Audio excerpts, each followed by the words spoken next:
2024-এর লোকসভা নির্বাচন আমি বলতে পারি ভারতবর্ষের দ্বিতীয় মুক্তি সংগ্রাম। কারণ গত 10 বছর ধরে ভারতবর্ষে একটা জানোয়ারের রাজত্ব চলছে, পশুর রাজত্ব। কোনো অধিকার নেই, মানুষের কোনো জীবন জীবিকা নিশ্চয়তা নেই। সংখ্যালঘু থেকে শুরু করে দলিত যারা তফসিলি, সেই সমস্ত মানুষের অধিকার সমস্ত খর্ব হয়ে যাচ্ছে। মা বোনদের ইজ্জত লুট হচ্ছে দিন দুপুরে। ওদের কত নেতা সমস্ত রাজ্যে এই সমস্ত নারী বাঁচাওয়ের নাম করে নারীদের অধিকার খুব খর্বিত হচ্ছে। শিক্ষার 12টা বেড়ে গেছে, বেকার নেই।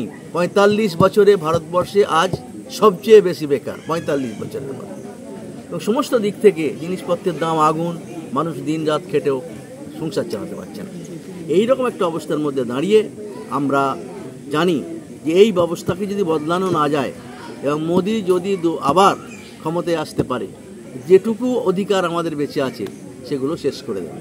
তাদের লক্ষ্য হচ্ছে ভারতবর্ষের সংবিধানকে ধ্বংস করা। কেন বলছে 400 পার?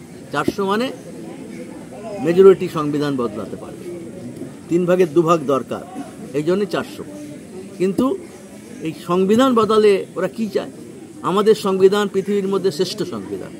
শ্রমিকের, কৃষকের, মধ্যবিত্ত, ছাত্র, যুব, মহিলা, গরিব, আদিবাসী সমস্ত অংশের মানুষের অধিকারের মধ্যে সীমিত আছে। কাজের অধিকার, শিক্ষার অধিকার, সমস্ত কিছু তার মধ্যে রয়েছে। কিন্তু মোদিরা চাইছে কি RSS-এর নির্দেশিত মনুসংহিতা কায়েম করতে।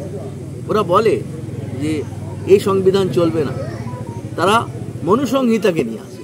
এবং মনুসংহিতার যদি সংবিধান হয় তাহলে উচ্চবর্ণের কিছু মানুষের স্বার্থে ও সংবিধান রচিত হয়েছিল। নিম্নবর্ণের মানুষকে মনুসংহিতায় মানুষ বলে মনে করা হয় না। নারীদের পায়ের নখ থেকে জন্ম হয় বলে বলা হয়ে থাকে, নারীদের কোনো অধিকার সেখানে থাকবে না। অন্যান্য ধর্মকে তার দ্বিতীয় শ্রেণী, তৃতীয় শ্রেণীর নাগরিক বলা হয়েছে, শুধু উচ্চবর্ণের হিন্দু ছাড়া। সেই মনুবাদকে তারা সংবিধানকে বদলে কে মনুবাদী সংবিধান কায়েম করতে চায়। তাহলে ভারতবর্ষের যে ব্যাপক ঐক্যবদ্ধ আমাদের দেশ, জাতি, ধর্ম, বর্ণ, ভাষা নির্বিশেষে আমরা যে ঐক্যবদ্ধ একটা সংস্কৃতি গড়ে তুলেছি, বিশ্ব সংস্কৃতি ভারতবর্ষের, একে খতম করে দিয়ে এক দেশ, এক ভাষা, এক জাতি, এক ধর্ম, অর্থাৎ একটা মনোলিথিক অবস্থা সৃষ্টি করাই হচ্ছে RSS-এর লক্ষ্য। এবং RSS-এর লক্ষ্যকেই বিজেপি সরকার, মোদি কার্যকরী করতে চায়। সেই জন্যে এ ফ্যাসিবাদ বলে একে। যেমন জার্মানিতে ফ্যাসিবাদ হিটলার করেছিল। দুর্ভাগ্য আমাদের দেশে এই বর্বরদের জায়গা করে দিয়েছে ওই চোরের রানী মমতা ব্যানার্জি। এই সমস্ত ক্ষেত্রে চুরি, সমস্ত লুট, এত লুট মানে জীবনে কোনোদিন হয়নি। অর্ধেকের বেশি মন্ত্রী জেলে রয়েছে।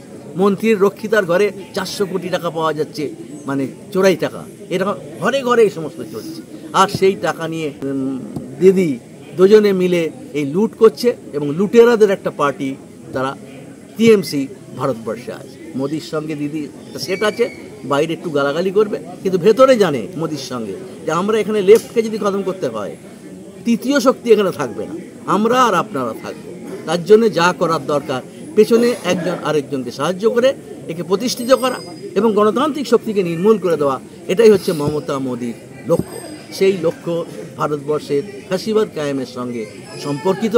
সেই জন্যই ফ্যাসিবাদকে যদি পরাজিত করা না যায়, তাহলে মানবিকতা বাঁচবে না, সভ্যতা বাঁচবে না, সংস্কৃতি বাঁচবে না, ধর্মের অধিকার বাঁচবে না। এই সমস্ত শেষ করে দেবে। কারণ ফ্যাসিবাদ যেখানে এসছে সেখানেই জানোয়ারের রাজত্ব কায়েম হচ্ছে। হিটলার করুক, মুসলিনি করুক, তোজো করুক, যেই করুক পৃথিবীর বিভিন্ন জায়গায়, এই আজ মোদি সেই ফ্যাসিবাদ এখানে কায়েম করতে চায়। ও দেখবে, আমি বলতে যাব, আমরা ঢোল পেটাই, ঢোল নিয়ে নিজের গান গাই। আমরা কি করেছি মানুষ জানে, আর ওরা কি করছে সেও মানুষ। সুতরাং ঢোল পেটানোর আমাদের কোনো ব্যাপার নেই। আমরা এই এলাকায় গরিব মানুষের যে অধিকার, শিল্পের অধিকার, শ্রমিকদের অধিকার, শিক্ষার অধিকারকে প্রসারিত করার জন্যে যে কাজ বামফ্রন্ট সরকার করেছিল, এরা সব কিছু শেষ করে দিচ্ছে। এখন সব কিছু চুরি, পয়সা না দিলে কিছু হয় না, সব কিছুর দাম আছে। এবং সেই ঘুষের রাজত্বকে তারা প্রসারিত করছে উপর থেকে নিচে পর্যন্ত। এমনকি এই ব্যবস্থা বদলালেও আমার দুর্ভাগ্য হবে যে এমন চরিত্র খারাপ করে দিচ্ছে কর্মচারীদের, যুব সমাজের, যে তারা পরিবর্তন হলেও তাদের ভালো করতে অনেক মেহনত করতে হবে। তাদের চরিত্র, আবার চরিত্র নষ্ট হয়ে গেলে তাকে রেস্টোর করা অত সহজ না।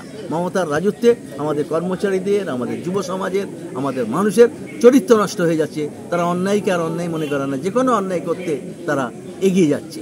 সেই জন্যে আমরা বলছি এই দুটো রাজ্যের সরকার এবং দিল্লির সরকার, এই দুটো ভারতবর্ষের জনগণের শত্রু। এই দুটো শত্রুকে উৎখাত না করতে পারলে ভারতবর্ষের গণতন্ত্র, স্বাধীনতা নিশ্চিত নয়, সংবিধান নিশ্চিত নয়।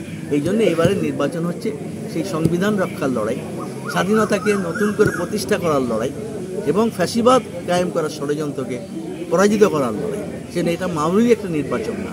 সেই দৃষ্টিভঙ্গিতেই আমরা এই নির্বাচন করি। মোদি হচ্ছে কৃষকদের সবচেয়ে বড় দুশমন এবং বিশ্বাসঘাতক। নির্বাচনের আগে কৃষককে যা প্রতিশ্রুতি দিয়েছিল, ফসলের 1.5 গুণ দাম দেবে, ঋণ মুকুব করবে, সে সমস্ত কিচ্ছু করেনি, উল্টে তার উপর চাপ বাড়িয়ে দিয়েছে। 22 সালের মধ্যে কৃষকের আয় দ্বিগুণ হবে, তার ধারে কাছে পৌঁছে। দাম বাড়ছে, সারের দাম, সেচের দাম, সমস্ত কিছুর দাম বাড়ছে, অথচ ফসল এসব দাম বাজারে বিক্রি করতে পারছে, ফোড়েরা সব কিনে নিচ্ছে। আর কৃষি ধীরে ধীরে আদানি আম্বানির মতন কয়েকটা বড় বড় ক্রোড়পতি কর্পোরেট, তাদের হাতে কৃষিটাকে শিফট করে দেওয়া হচ্ছে। মোদির লক্ষ্য ছিল কৃষককে কৃষি থেকে সরিয়ে দিয়ে সেখানে কর্পোরেটকে বসানো। কর্পোরেট জমির মালিক হবে আর কৃষকরা হবে তাদের জমিতে কৃতদার। এই নিয়মটাই তারা করতে চাইছে। তার বিরুদ্ধেই আমাদের দেশের কৃষকরা লড়েছিল। 3টে কালাকানুন যদি চালু হতো তাহলে ভারতবর্ষের কৃষক শেষ হয়ে যেত সবাই। এটা কৃষক বুঝেছিল। সেই জন্যই 500 কৃষক সংগঠন আমার ঐক্যবদ্ধ হয়েছিল। জাত, ধর্ম, ভাষা, ঝান্ডা, রং, মতাদর্শ সব কিছুকে সাইডে রেখে এই দুশ্মন মোদির কৃষিনীতিকে পরাজিত করতে হবে, 3টে কালাকানুনকে উইথড্র করতে হবে। সেই নীতি নিয়ে আমরা লড়েছি। 384 দিন দিল্লি ঘিরে বসেছিলাম। অনেক অত্যাচার হয়েছে, কিন্তু শেষ পর্যন্ত নরেন্দ্র মোদীর 56 ইঞ্চি ছাতিকে মুছড়ে 10 ইঞ্চিতে পরিণত করে তাকে দেশের কাছে ক্ষমা চেয়ে সেই আইন প্রত্যাহার করতে বাধ্য করা হয়েছে। প্রমাণ করা গেছে একসঙ্গে দাঁড়িয়ে সঠিক দাবিতে লড়াই করতে গেলে শত্রু যত বড়ই হোক না কেন, শত্রুকে পরাজিত করা যায় এবং অধিকারকে প্রতিষ্ঠা করা যায়। গত 200-150 বছর ধরে অনেক পরিবর্তন হয়েছে এবং বিভিন্ন রাজনৈতিক দল তার অবস্থান পরিবর্তন করে। এই জন্যই আজকে যখন ভারতবর্ষে সমস্ত রাজনৈতিক দলের শত্রু হচ্ছে ফ্যাসিবাদ, এবং এই ফ্যাসিবাদকে হারানো আজ সকলের কর্তব্য, নাহলে কেউ বাঁচবে না। এই অস্তিত্ব রক্ষার সংগ্রামে সবাই একসঙ্গে হয়েছে। তার সব চিনি নয় যে জলে দিলে গুলে গেল, মিশে যাচ্ছে না। যে যার নাম, যার কর্মসূচি, যার লক্ষ্য ঠিকই আছে, কিন্তু এই দুশ্মনকে পরাজিত করার জন্য আমরা হাত মিলিয়েছি।